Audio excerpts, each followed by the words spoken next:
عیسائی اس بات کا اقرار کرتے ہیں کہ عیسیٰ علیہ السلام کے قریبی شاگرد جنہیں حواری کہا جاتا ہے، جب دشمن ان کا پیچھا کر رہے تھے، حواری عیسیٰ علیہ السلام کو خطرے میں مبتلا دیکھ کر بے یار و مددگار چھوڑ کر بھاگ کھڑے ہوئے، جبکہ نبی کریم صلی اللہ علیہ وسلم کے صحابہ کی خصوصیت یہ تھی کہ نبی کریم صلی اللہ علیہ وسلم کے صحابہ کبھی بھی نبی کریم صلی اللہ علیہ وسلم کو تنہا نہیں چھوڑتے تھے۔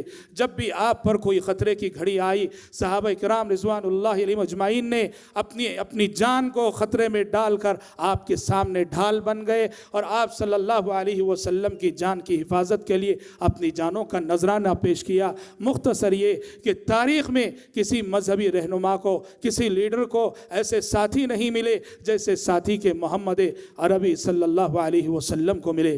حضرات، انہی سب خصوصیات کی بنا اور انہی سب وجوہات کی بنا ہمارا ایمان ہے اور ہمارا ماننا ہے، سلف صالحین کا عقیدہ ہے، اہل السنہ والجماعہ کا عقیدہ ہے کہ امت مسلمہ کی قیامت تک آنے والی نسلوں میں سے کتنا بڑا اللہ کا ولی پیدا ہو جائے، کتنا بڑا بزرگ پیدا ہو جائے اور کتنا بڑا نیک انسان پیدا ہو جائے، وہ اپنی زندگی کی عبادتیں، ریاضتیں سب لے کر آ جائے، طبقہ صحابہ کے ادنا سے ادنا صحابی کے مقام اور مرتبے کو بھی نہیں پہنچ پائے گا۔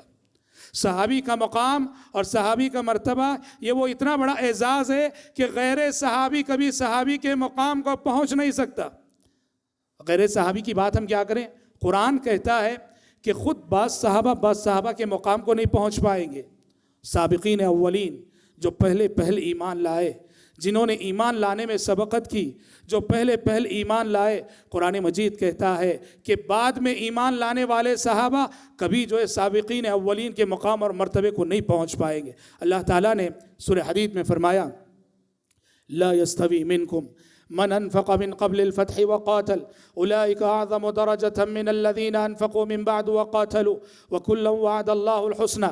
اللہ تعالیٰ کہتا ہے کہ صلح حدیبیہ سے پہلے تم میں سے جو لوگ اسلام کے لیے خرچ کرتے رہے اور صلح حدیبیہ کے بعد تم میں سے جن لوگوں نے اسلام کے لیے خرچ کیا، یہ دونوں کبھی برابر نہیں ہو سکتے۔ صلح حدیبیہ سے پہلے ایمان لانے والے، صلح حدیبیہ سے پہلے اسلام کے لیے قربانی دینے والے، صلح حدیبیہ سے پہلے اسلام کے لیے خرچ کرنے والے افضل ہیں، ہمیشہ افضل رہیں گے۔ صلح حدیبیہ کے بعد ایمان لانے والا کوئی صحابی صلح حدیبیہ سے پہلے ایمان لانے والے صحابی کے مقام اور مرتبے کو نہیں پہنچ پائے گا۔ دیکھیے، ایک مرتبہ یہ ہوا، دو صحابہ کے درمیان کچھ جھگڑا ہو گیا، حضرت خالد بن ولید رضی اللہ عنہ اور حضرت عبد الرحمن ابن عوف رضی اللہ عنہ، دونوں میں جھگڑا ہو گیا۔ عبد الرحمن ابن عوف سابقین اولین میں سے ہیں، خالد بن ولید رضی اللہ عنہ دیر سے اسلام لانے والوں میں سے ہیں۔ خالد بن ولید رضی اللہ عنہ نے عبد الرحمن ابن عوف کو برا بھلا کہہ دیا۔ پیارے نبی نے خالد بن ولید سے مخاطب ہو کے کہا کہ میرے صحابہ کو گالی نہ دو، میرے صحابہ کو گالی نہ دو، اللہ کی قسم تم میں سے کوئی شخص احد پہاڑ کے برابر بھی سونا خرچ کر لے تو میرے صحابہ نے میرے ساتھ رہتے ہوئے آدھا مجھ جو صدقے میں دیا تھا اس کے برابر اجر و ثواب کو تم نہیں پہنچ پاؤ گے۔ یعنی مطلب یہ تھا کہ آپ صلی اللہ علیہ وسلم خالد بن ولید سے فرما رہے تھے کہ اے خالد، تم اگر احد پہاڑ کے برابر سونا خرچ کر لو، عبد الرحمن ابن عوف نے میرے ساتھ رہتے ہوئے ایک مجھ جو صدقہ کیا تھا، آدھا مجھ جو صدقہ کیا تھا، تم اس جو کے اس مد کے اجر و ثواب کو نہیں پہنچ پاؤ گے۔ صحابی جب صحابی کے مقام اور مرتبے کو نہیں پہنچ پائے گا تو حضرات غیر صحابی کبھی صحابی کے مقام اور مرتبے کو پہنچ نہیں پائے گا۔ یہ بات تو سوچی بھی نہیں جا سکتی۔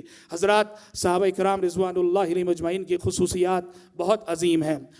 سلف صالحین رحمۃ اللہ علیہ مجمعین کا ایک عقیدہ یہ بھی ہے کہ صحابہ کے آپس میں مراتب ہیں، درجات ہیں، سارے صحابہ ایک درجے کے نہیں ہیں، ایک رتبے کے نہیں ہیں۔ عقیدے کی جو کتابیں ہیں، عقیدے کی کتابوں میں یہ بات آئی ہے کہ صحابہ کے مراتب ہیں۔ صحابہ میں سب سے افضل خلفائے راشدین ہیں۔ خلفائے راشدین کے بعد عشرہ مبشرہ کے بقیہ 6 صحابہ ہیں، اور ان کے بعد نبی کے بدری صحابہ ہیں جو بدر میں شریک رہے، اور ان کے بعد اہل احد ہیں جو غزوہ احد میں شریک رہے، اور ان کے بعد اہل بیت الرضوان ہیں جو صلح حدیبیہ کے موقع پر نبی کریم صلی اللہ علیہ وسلم کے ساتھ شریک رہے، اور ان کے بعد دوسرے صحابہ۔ کہنا یہ ہے صحابہ کے بھی مراتب ہیں، صحابہ کے بھی درجات ہیں، اور انہی مراتب اور درجات کے اعتبار سے عشرہ مبشرہ کا مقام سب سے اونچا آتا ہے، سب سے پہلا آتا ہے، جن کے سلسلے میں ہم انشاءاللہ تعالی آنے والے کل انشاءاللہ تعالی گفتگو کریں گے۔ عشرہ مبشرہ کا تذکرہ، اور یہ کہ عشرہ مبشرہ میں یعنی کیا یہ 10 صحابہ ہی جنتی ہیں یا ان کے علاوہ اور صحابہ بھی جنتی ہیں، یہ ساری باتیں ہم انشاءاللہ تعالی کل کے اپنے درس میں بیان کریں گے۔ آج اسی پر اکتفا کرتے ہوئے دعا کرتے ہیں رب العالمین سے کہ اللہ تبارک و تعالی ہم سب کو حضرات صحابہ کرام رضوان اللہ علیہم اجمعین کے نقش قدم پر چلنے کی توفیق عطا فرمائے، آمین۔ وآخر دعوانا الحمد للہ رب العالمین۔